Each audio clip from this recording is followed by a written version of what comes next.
ஸ்ரீ குருப்யோ நமः. இன்றைய இறைய முதத்திலே நாம் பார்க்க இருப்பது வைத்தீஸ்வரன் கோவிலிலே அருள் பாலிக்கும் அன்னை தையல் நாயகியின் மீது அருளிச் செய்யப்பட்ட ஸ்ரீ பாலாம்பிகா அஷ்டகத்தைத்தான் என்றிலிருந்து பார்க்க இருக்கிறோம். இதனை தினமும் பாராயணம் செய்வதால் சகல வியாதிகளும் நீங்கும், மேலும் சகல நன்மைகளும் உண்டாகும். வாருங்கள் பாலாம்பிகா அஷ்டகத்தின் முதல் ஸ்லோகத்தை பார்ப்போம்.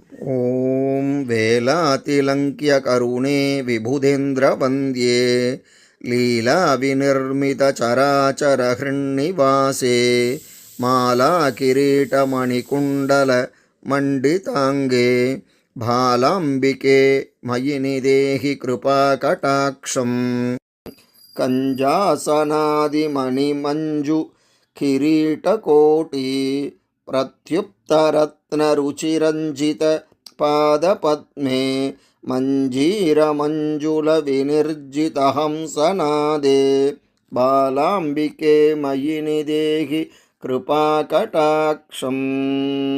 प्रालेय भानुकलिका कलितातिरं ये पादाग्रजावलि विनिर्जितमौक्तिकामे प्राणेश्वरी प्रमतलोकपते प्रगल्भे बालाम्बिके मयि निदेहि कृपा कटाक्षम्.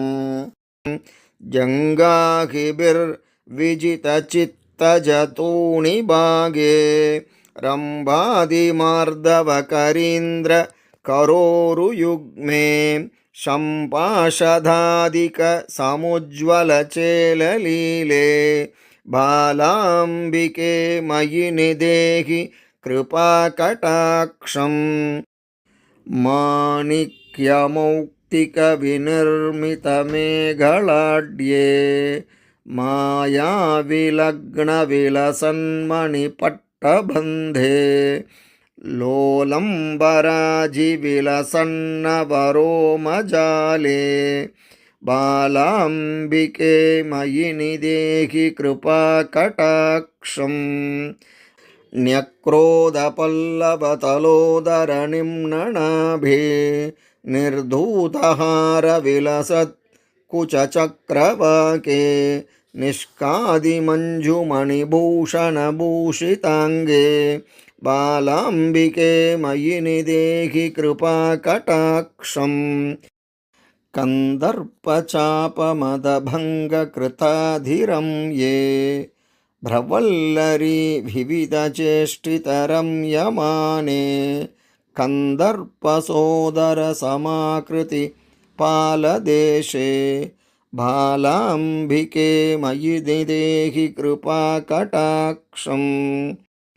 मुक्तावली विलसदूर्जितकम्बुकण्ठे मन्दस्मितानन विनिर्जितचन्द्रबिम्बे भक्तेष्टदाननिरतामृतपूर्णदृष्टे बालाम्बिके मयि निदेहि कृपा कटाक्षम्.